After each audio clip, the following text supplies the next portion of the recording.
그리고 내 일뿐만 아니라 다른 사람의 일도 돌아보는 것은 분명 아름다운 일입니다. 그런데 인간의 본성은 남들보다 더 많이 갖고 더 높은 자리에 올라가고 싶은 것이 그 본성이지요. 그래서 다른 사람이 나보다 잘났으면은 축복해주고 칭찬해 줘야 되는데 시기와 질투가 일어납니다. 또 나보다 조금 못하면은 무시하고 또 짓밟기도 합니다. 바울은 이런 인간의 본성을 극복할 수 있는 것은 본성적으로 안 된다는 겁니다. 그래서 말씀하는 것이 예수님의 마음을 품는 길뿐이다 말씀합니다. 너희 안에 이 마음을 품으라 곧 그리스도 예수의 마음이니. 믿는 사람이라면 당연히 예수님의 마음을 품고 희생과 섬김과 순종의 삶이 있어야 합니다. 예수를 믿는다는 것은 그분의 죽으심의 희생을 통해서 영생을 얻는 것이기 때문에 그렇습니다. 오늘 말씀에도 자기를 비워 종의 형체를 가졌다 하시고 자기를 낮추시고 죽기까지 복종하셨다. 십자가에 죽으셨다 그랬습니다. 예수님은 종으로 사셨고 죽기까지 순종하셨기 때문에 예수님을 믿는 우리들이라면은 그분의 희생과 순종을 닮아가야 하는 것이지요. 그런데 그것은 못하겠다고 하면서 영생의 복만 취하겠다 하는 것은 앞뒤가 맞지 않는 것입니다. 누구든지 나의 이 말을 듣고 행하는 자는 그 집을 반석 위에 지은 지혜로운 사람 같다 했습니다. 지혜로운 사람이 누군가? 말씀을 듣는 것만이 아니라 듣는 대로 순종으로 행하는 사람이라 라고 하는 것입니다. 이것이 예수님을 따르는 길이고 예수님의 마음이고 십자가의 길이다. 섬김이다. 그렇게 지식적으로만 동의하는데 그치지 말고 순종의 모습을 보일 수 있어야 하는 겁니다. 순종의 사람이 되기란 쉬운 일이 아닙니다. 아까 말씀한 대로 본성적으로 우리는 순종적인 사람들이 아니기 때문에 그렇습니다. 아담과 하와가 범죄한 이후로 인간은 본능적으로 불순종과 교만한 기질을 지니고 있습니다. 하와는 하나님처럼 되고 싶은 교만한 생각의 선악과를 아담과 함께 먹음으로 하나님 말씀에 불순종하고 타락했습니다. 이스라엘의 초대 왕 사울은 왕이 된 다음부터 교만해져서 말씀 순종하기보다는 자기 소견과 욕심을 따라서 행동했습니다. 처음엔 그렇지 않은데 점점 그 본성적으로 악하게 행동하는 것이 사람인 것을 보게 됩니다. 그래서 예수님께서도 비유를 하셨습니다. 포도원 주인이 계속적으로 그 농부들에게 여러 종들을 보내는 말씀이 있습니다. 그 농부들은 주인의 말을 들어야 되는 것이 마땅하죠. 그 농부는 자신의 소유가 아닙니다. 대신 경작을 하는 거죠. 그런데 주인이 보낸 종들을 때리고 거부하고 심지어는 죽였습니다. 그래 주인은 몇 번 그 종들을 보내다가 자신이 사랑하는 아들을 보냅니다. 아들만큼은 이들의 그 존대를 하고 말을 듣겠지 하고 보내지만은 농부들은 그 아들마저도 주인의 상속자라고 하는 이유로 이제 이 아들만 죽이면은 이 포도원이 우리 것이 된다. 그런 마음을 가지고 때리고 그만 죽여버립니다. 이 비유에서 예수님 말씀하시는 것은 포도원 주인은 하나님이시고 아들은 예수님이십니다. 하나님께서 말씀을 계속 주시지만은 인간은 죄악된 본성을 따라서 전혀 순종하지 않는 구제불능의 모습을 보인다는 겁니다. 그래서 마지막으로 최후의 방법으로 예수님을 그 하나님의 아들을 보내신 것입니다. 오직 하면은 하나님의 외아들이신 예수님을 보내신 것 외에는 이제 방법이 없다. 그렇게 판단하시고 보내신 겁니다. 그만큼 인간의 불순종의 죄악이 심하다는 겁니다. 계속된 인간의 불순종 가운데에 예수님께서 친히 죽기까지 복종하시는 것을 택하지 않을 수 없는, 그것을 실천적으로 행동으로 보일 수밖에 없는 것이 바로 인간의 패역한 그 본성이라고 하는 겁니다. 도저히 구제불능, 희망이 없는 것, 답이 없는 인생을 산다 그 말이죠. 하나님의 말씀에 순종해야 하는 것도 알 때도 있지만은, 그러나 본성적으로 우리 안에 불순종이 자리 잡고 있습니다. 또 우리의 현실은 순종보다는 불순종하게 해야 할 이유들과 환경들이 더 많아 보입니다. 그러나 그 가운데에서도 믿음의 사람들을 보면은 그런 환경과 조건에서도 하나님의 말씀을 붙들고 순종함으로 하나님 주시는 복을 경험하는 걸 볼 수 있습니다. 이 사람들이라고 특별한 사람들이 아닙니다. 다 똑같이 인간의 본성적으로 교만하고 불순종하고 도저히 방법이 없는 그런 사람들이었어요. 그런데 그런 환경 속에서도 하나님의 말씀에 구원이 있고 그것이 진리이고 그 가운데에 복이 있음을 알고 깨닫고 그런 은혜 가운데서 말씀을 순종하는 것을 선택한 사람들이 있었다는 얘기죠. 구약의 노아를 볼 수 있죠. 노아가 방주 지으면서 물질과 시간과 노력과 사람들의 비난을 참아내면서 순종했습니다. 아브라함은 아들을 제물로 바치는 순종으로 그 믿음이 나타났습니다. 다른 사람들은 다 이 햇볕이 있는데 무슨 저렇게 산 위에다가 배를 짓는가 무모하게 생각하고 조롱하고 비난했습니다. 또 자신이 죽으면 죽었지 어떻게 아들을 바칠 수 있겠어요? 그것도 100세에 얻은 아들을 어떻게 바칩니까? 또 기생 라합은 위협을 무릅쓰고 정탐꾼들을 숨겨주는 행동으로 그의 믿음을 나타냈습니다. 이 모두가 바랄 수 없는 상황 가운데에서도 말씀대로 순종했습니다.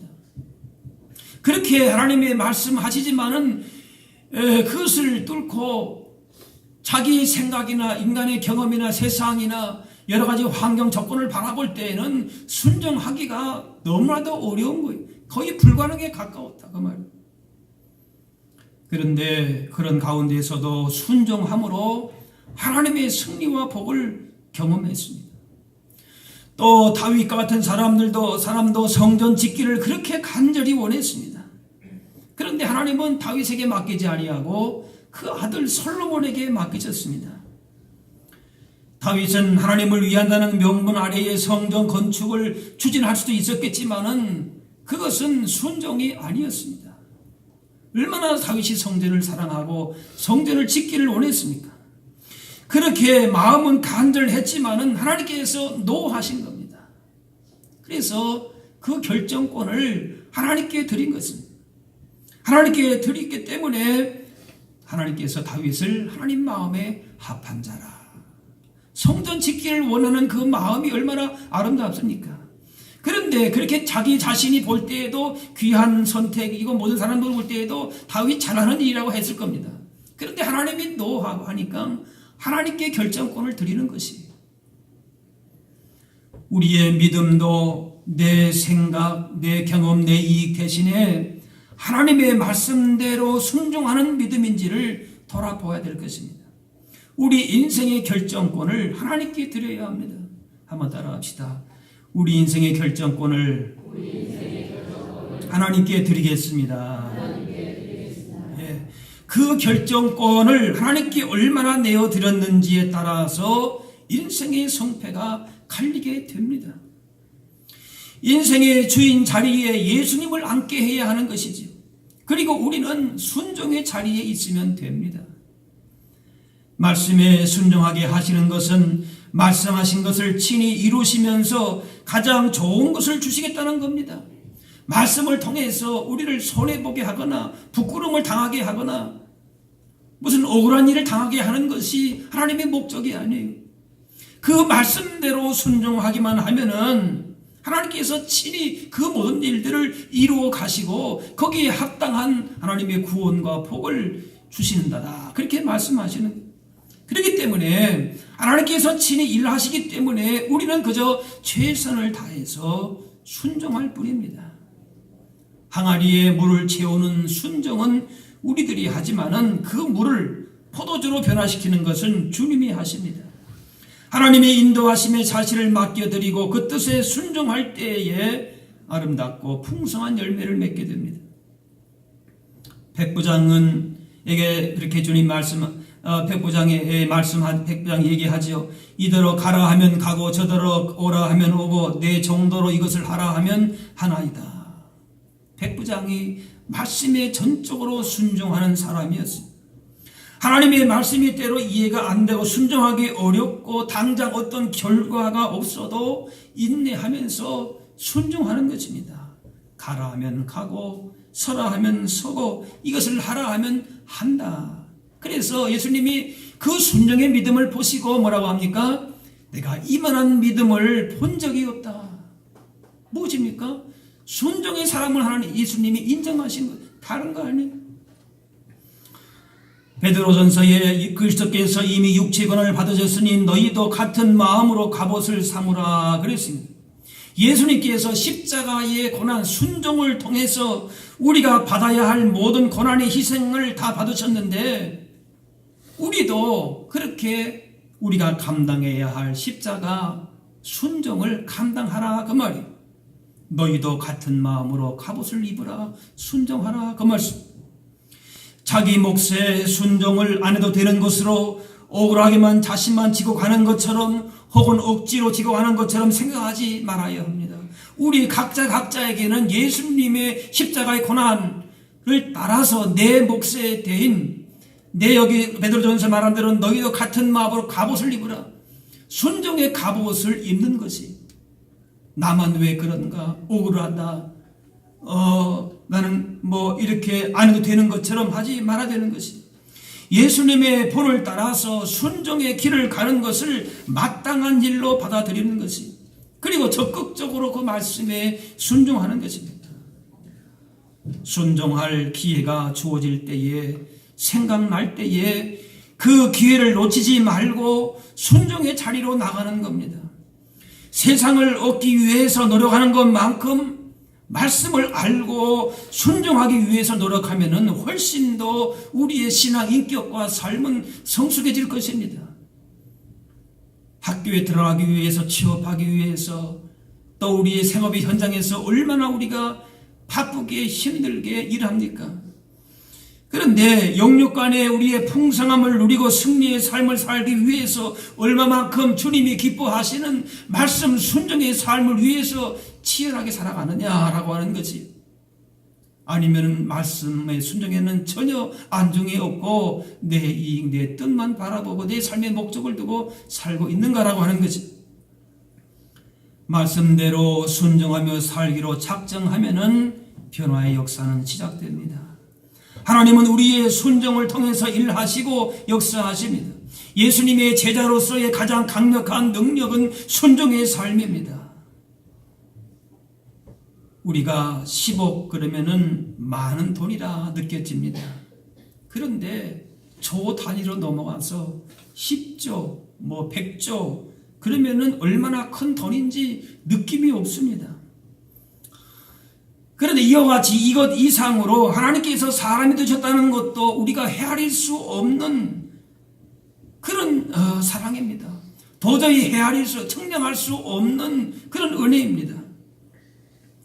만물을 창조하신 하나님이 인간이 되신 것, 인간이 벌레가 된 것보다 훨씬 더 낮아지신 것입니다. 그런데 인간이 되는 데까지만 낮아지신 것이 아니라 십자가에 죽기까지 더욱 낮아지시고 그렇게 순종 복종하셨습니다. 인간이 범죄한 결과로 당해야 되는 죽음의 형벌을 대신 받으셨습니다. 그것도 보통 죽음이 아니라 부끄럽고 수치스러운 극한 고통의 십자가의 죽음입니다. 죄로 인한 우리의 모든 죽음을 대신 감당하셨습니다. 범죄로 죽는다라고 하는 것, 사형받는다라고 하는 것은 그 인생이 가장 비참하고 최악의 상태로 그렇게 떨어지고 끝나는 거 아니겠습니까? 그런데 하나님이 그런 가장 비참한 인간의 죄를 대신 지셨습니다. 그보다 낮아질 수 없을 만큼 낮아지셨습니다. 왜 그렇게 하셨습니까? 죄로 비참하게 되어서 멸망하게 될 우리를 구원하기 위해서입니다. 그러므로 예수를 믿는다라고 하는 것은 그분의 온전히 낮아진 덕분에 구원을 얻다는 것을 의미합니다. 예수님께서 하나님 본체의 영광과 능력을 스스로 제한하셔서 사람이 되시고 죄를 대신해서 죽으시는 그 낮아짐의 순종 때문에 생명을 얻게 되었고 지금 우리가 이렇게 교회 안에 들어와 있는 것입니다. 예수님의 십자가의 복종하심으로 말미암아 오고 오는 많은 인류가 많은 사람들이 이렇게 놀라운 주님의 구원의 자리에 동참하게 된 줄로 믿습니다. 할렐루야. 얼마나 놀라운 일입니까? 그러므로 이제 교회 안에 있는 성도들도 그 사랑과 섬김을 받은 우리들도 당연히 예수님을 본받아야 되는 것입니다. 우리가 받은 예수님의 사랑과 그 은혜를 안다면은 우리도 그리스도 예수의 마음을 품으라는 얘기입니다. 로마서 8장에 누구든지 그리스도의 영이 없으면 그리스도의 사람이 아니라 했습니다. 그리스도의 영이 없다는 말은 그리스도의 정신, 그리스도의 마음, 그리스도의 순종의 모습을 배우고 실천함이 없다는 얘기입니다. 예수님이 죽기까지 복종하심으로 말미암아 그렇게 놀라운 하나님의 영광, 구원을 우리 가운데 주셨 결과가 너무나도 놀랍지 않습니까? 그러면 우리도 그런 구원만 받고 예수님의 순종함을 따른 그런 모습이 실천의 모습이 전혀 없다. 그리스도의 영, 그리스도의 정신, 그 마음과 순종이 없다. 그러면 뭐라고 말합니까? 그리스도의 사람이 아니라. 그리스도인이 아니다. 그 말이에요. 그리스도인이라면 마땅히 예수님의 마음을 품어야 합니다. 그분의 겸손과 철저한 순종을 배우고 실천해야 됩니다. 예수님이 이렇게 말씀하셨어요. 나는 마음이 온유하고 겸손하니 나의 멍에를 메고 따라합시다. 내게 배우라. 나의 멍에를 메고 철저하게 십자가에 죽으신 그 순종과 겸손과 헌신을 그렇게 실천하고서 내게 배우라. 그리하면 너희 마음이 쉼을 얻겠다 말씀합니다. 말씀에 순종하는 사람은 주님의 온유한 마음을 품게 됩니다. 마음이 단단해져서 도무지 소통이 안 되고 순종과 섬김이 나타나지 않는다면 우리의 믿음을 근본적으로 돌아봐야 되는 것입니다. 하나님은 여리고성 정복을 앞두고 일부러 황당한 계획을 세웁니다. 우리가 볼 때 좀 황당하지. 그 여리고성을 첫 성을 정복하는데 그 성을 빙빙 돌기만 하라는 얘기입니다. 그러면 성이 무너진다는 얘기입니다. 하나님은 그런 일들을 통해서 백성들의 온전한 순종을 훈련시킨 겁니다. 이해되지 않는 말씀이라도 내게 손해가 되는 말씀이라도 순종하고 믿는 자에게 하나님의 역사는 나타나는 것입니다. 결과는 사람의 책임이 아니라 우리는 최선을 다해서 순종할 뿐입니다. 하나님께서 보이시고 지시하신 대로 순종하며 살아가는 것이 삶의 능력이요 지혜인 것을 잊지 않아야 하는 것입니다. 오늘 말씀에 하나님이 그를 지극히 높이셨다. 십자가에 복종하신 순종하신 예수님을 그 순종함으로 말미암아 지극히 높이셨다. 가장 낮은 대로 가장 낮게 그렇게 처하셨지만 그분을 그 낮은 만큼 그만큼 또한 뭡니까? 지극하게 높이셨다. 그리고 모든 무릎을 예수 이름에 꿇게 하셨다. 만왕의 왕 만주의 주가 되게 하셨다. 모든 권세와 영광을 다 예수님께 돌렸다 그 말이에요. 십자가의 고난의 모든 수치와 아픔을 다 겪으시고 자기의 생명을 내주시기까지 하나님의 뜻에 복종하셨는데 세상은 이것을 이해하지 못하죠. 뭐하러 저러나 그래서 무엇이 나오나, 떡이 나오나 뭐가 나오나, 사람들은 그래서 그렇게 예수님을 따라다녔던 사람들이 더 이상 떡이 나오지 않으니까 다 실망하고 돌아갔다 그랬습니다. 이해하지 못하고 어리석은 것으로 봅니다. 하지만 우리는 예수님이 그렇게 낮아졌다고 해서 그분을 천하게 볼 수가 없습니다. 하나님이 그분의 이름을 모든 이름 위에 뛰어나게 하셨기 때문에 그렇습니다. 낮아지기를 꺼려하고 두려워하는 이유가 무엇입니까? 낮아지면 다른 사람들이 나를 무시하고 짓밟을 것 같아서 그렇습니다. 그래서 높아지려고 합니다. 그러나 하나님 나라의 법칙은 자신을 높여서는 절대로 높아질 수가 없습니다. 예수님처럼 죽기까지 복종하고 자신을 낮출 때에 하나님이 높여주시고 낮아진 자를 높이시고 높아진 자는 낮추신다는 것입니다. 예수님께서 십자가로 온전히 순종하신 것처럼 예수님의 제자로 사는 가장 강력한 능력은 이렇게 주님의 본을 따라서 순종하는 것입니다. 죽기까지 낮추시고 순종하신 예수님의 마음, 그분의 겸손으로 우리의 인생을 채워가는 것입니다. 우리가 언제나 조심하고 돌아보아야 될 것은 하나님의 말씀에 귀와 눈을 막고 자신의 소견과 이익에 따라서만 판단하고 행동하고 있는 불순종의 삶을 살고 있지는 않은지 돌아보는 것입니다. 점검하지 않으면, 돌아보지 않으면 우리 마음 가운데에 피역한 마음, 불순종한 마음, 교만한 마음이 우리의 생각과 우리의 삶을 그렇게 이끌고 가는 것입니다. 주님의 순종의 본을 따라 사는 것은 주님의 뒤를 따라서 자신을 희생하고 자존심을 죽이고 불편함을 감수하고 손해를 무릅쓰는 괴로운 일이 되기도 합니다. 그래서 순종으로 치러야 할 대가를 생각하게 되면은 고심이 되는 것이 사실입니다. 창세기 말씀에 여호와께서 아브라함에게 이르시되 너는 너의 고향 친척과 아버지 집을 떠나 내가 내게 보여줄 땅으로 가라 합니다. 75세 된 아브라함, 노인의 몸으로 그동안 이루어 놓았던 모든 재산과 가족과 이웃들을 두고서 미지의 땅을 향해서 떠나간다고 하는 것은 어리석게 보이고 이해할 수 없고 불안한 삶일 수밖에 없습니다. 그러나 아브라함은 이러한 순종을 통하여서 결국은 처음과 비교할 수 없을 만큼의 큰 복을 받게 된 것입니다. 물질보다 중요한 것은 영적인 축복을 받은 것이죠. 세상보다 중요한 것은 천국입니다. 작은 것을 버리고 큰 것을 얻을 수 있다면 기꺼이 그렇게 해야 하는 겁니다. 나에게 정말 축복이 무엇이고 나에게 정말 소중한 것이 무엇이고 내 삶의 제1 원칙이 무엇인가를 분명하게 정한다면 그 외의 것은 다 뭐예요? 작은 것이 오히려 그것이 천한 것이고 미련한 것이 되는 거예요. 예수님께서 죽기까지 순종하신 것이 결코 미련한 것이 아니죠. 작은 것이 아니죠. 인류 구원의 큰 놀라운 일을 이루신 겁니다.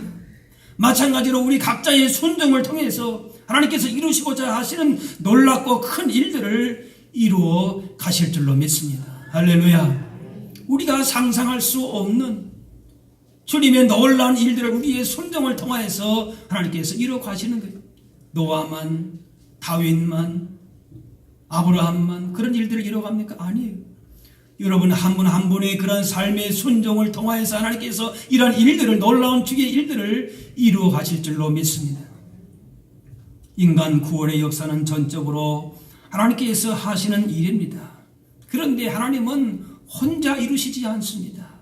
사람과 함께 일하기를 좋아하시고 사람을 통해서 일하십니다.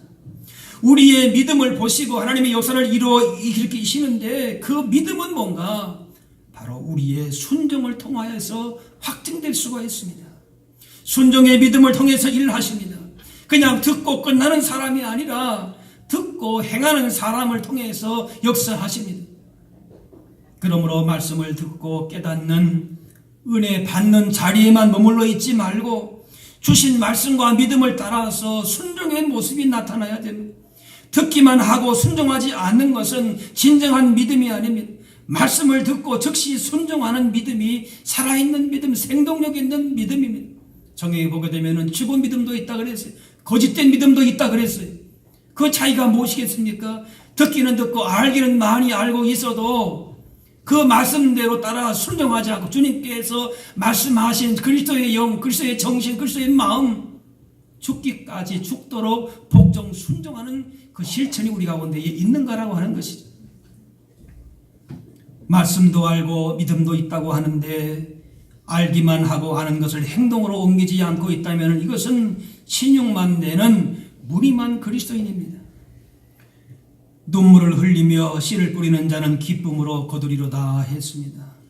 죽기까지 복종하심으로 가신 예수님의 십자가의 그 길이 우리들이 가야 할 길이라면 눈물을 흘리면서도 갈지라도 그 어떤 고난이 몰려와도 온 마음과 뜻을 다해서 순종하며 따라가야 할 것입니다.